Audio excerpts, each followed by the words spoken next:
I'm Chris Wiest, Vice President of Public Policy and Advocacy at Greater Rochester Chamber of Commerce. And with me here today is Kim Harding from Nixon Peabody.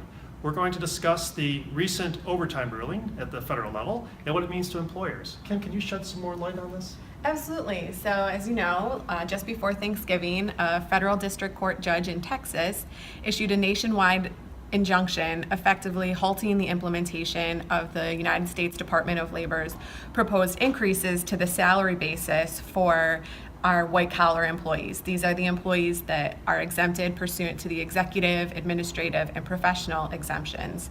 So for now, the salary basis at the federal level remains intact at $455 per week and will not increase pursuant to the change to almost double at $913 per week, at least while the courts sort it out and the appeals process goes through. Many employers are breathing a sigh of relief across the nation for sure, but what's kind of gotten lost in the shuffle, at least specifically for New York employers, is that in October, the New York State Department of Labor announced its own changes to increase the salary basis under the New York State labor law.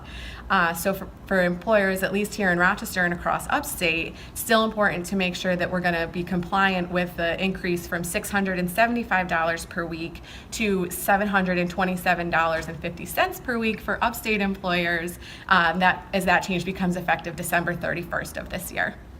So where should employers go from here? Great question. So employers who have already announced or implemented changes to the salary basis to be compliant with the anticipated federal changes may want to consider going forward with those changes, as that will necessarily make them compliant with the New York law. For employers who previously weren't paying attention or weren't subject to the federal increases, or who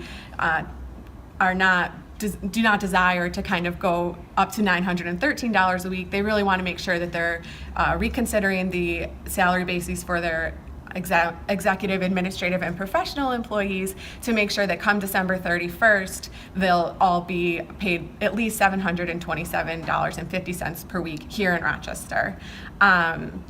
It's a good time to make sure that our houses are in order. We caution against blindly increasing salaries without also considering the corresponding duties tests to make sure that our employees are properly classified as exempt across the board.